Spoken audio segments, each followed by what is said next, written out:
Hello everyone, in this video lecture we'll learn about non-deterministic FSM, its definition, difference between DFSM and NDFSM, and example on non-deterministic FSM. A non-deterministic FSM, M is a quintuple represented as K sigma delta S comma A, where K is a finite set of states and sigma is the alphabet.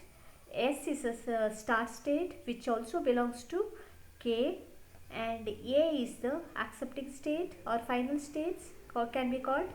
So A is also a subset of K, and delta is the transition relation. It is a finite subset of K cross sigma union epsilon into cross K. That means here the input can be either from the set alphabet, or it can be epsilon or empty. In other words, each element of delta contains state, input symbol or epsilon, pair, and a new state. So this is mapped to a new state, which is a subset of K. Now we'll see the difference between DFSM and NDFSM.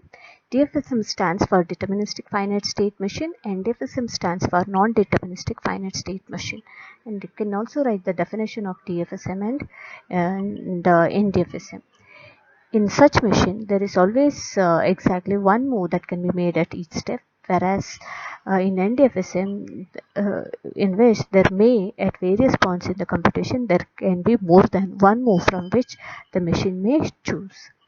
For each symbol of the alphabet, there is only one state transition in DFSM, and no need to specify how does the NDFSM react according to some symbol.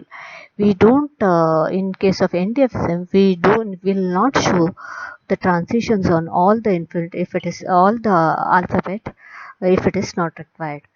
DFSM cannot use empty string transition. That means epsilon is not allowed in DFSM. NDFSM epsilon is required.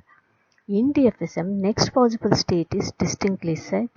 In NDFSM, each pair of state and input symbol can have many possible next states. Next we'll see DFSM is more difficult to construct. NDFSM is easier to construct. Time needed for executing an input string is less.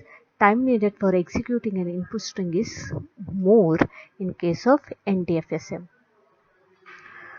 So less in case of DFSM and more in case of NDFSM, the time. Last one we'll see DFSM requires more space and NDFSM requires less space than DFSM. Now we'll see the example. Now let us draw NDFSM for the language. W belongs to A comma B star. That means here the strings are of A and B, such that W is made up of an optional A followed by 0 or followed by AA and followed by 0 or more B's. You can see here, this is the rule, right? This is the rule, followed by A followed by 0 or more B's. Now first we need to draw a NDFSM. That is, first I can tell, first we need in the NDFSM, first we need to identify a optional A. So how do I write a state for this? Before that, before writing optional A, I will write for A. So that's why to identify A, I need two states, Q0 and Q1. How do I make it optional? Optional by for the same transition, that is, I can make this A as optional by escaping this transition. How do I escape this transition? By taking epsilon transition. This is an empty string. Even if you don't supply input from Q0, you can jump to Q1. After that, optional, this will give you optional A. Then after optional A, you have two A's. How do I identify two A's? For the first A, you take one more state, and for another A, you take one more. So this will give you AA. Then followed by 0 or more B's. Now When I say 0 or more B's, that means what is the requirement? Till AA it is required, followed by that even if you don't supply B also fine. That means you have to make Q3 as a accepting state. Now after, if in case if your input contains B's, many B's, how what is the how you can accept it? That is through a self loop. So you at Q3 you have to make a self loop on B. So this will take 0 or more B. 0 B means it will after reaching Q3 it will remain at the same state.